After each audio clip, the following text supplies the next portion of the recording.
While we are waiting for the release of S.T.A.L.K.E.R 2, I played through the original games and was surprised by how cool they still look today. Of course, their graphics are quite old, but let's see what the original S.T.A.L.K.E.R Shadow of Chernobyl looks like without modifications on the maximum graphics settings and minimum. Is everything really that bad? Or have we erased old games from our lives for no reason? So, what is there on minimum? The first thing that catches our eyes is blurred textures. S.T.A.L.K.E.R is sitting with some rectangle, and we can only guess that it is a folder with papers. The door to the bunker is terrible, it is soap. Just look how the back of the chair shines through S.T.A.L.K.E.'s model, and the lockers in the chest of drawers have the same problem.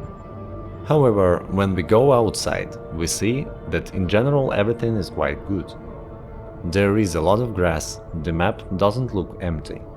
If you move quickly and don't pay too much attention to details, everything looks a lot better than expected. The way the trees flicker on the horizon, which due to the minimal settings are just solid spots of dirty green color. The textures themselves also look torn. They lack either shadows or high-quality lighting. The picture in the game is generally very flat and devoid of life. Pay attention to the shadow of wolf, like a figure from Tetris.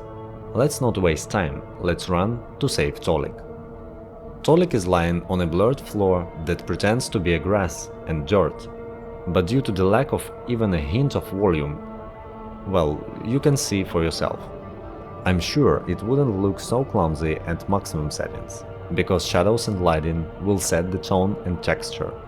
In the abandoned car park battle, we use an in-game cheat left for us by the developers.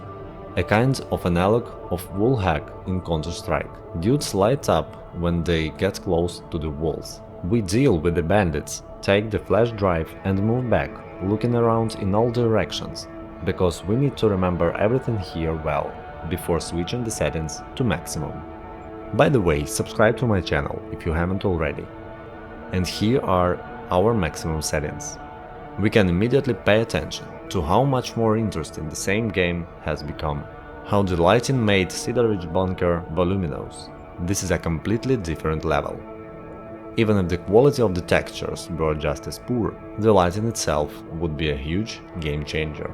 The chair and chest of drawers are no longer transparent, and the models are nicely detailed. We take the task and go outside. It can be seen that the green has increased, so the land no longer looks so flat behind the bushes that flutter in the light breeze. Wolf already has a normal shadow and is quite good overall texture quality as for 2007. No blurry green chaos. All the details are in place, thanks to the light maps as far as I can tell. The ground texture no longer looks as flat as it did on the minimal, so now I can tell that S.T.A.L.K.E.R is lying on the ground.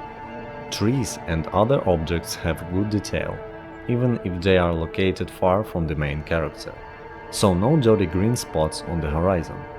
Bandits on ACP no longer shine through walls, so you will have to deal with them fairly.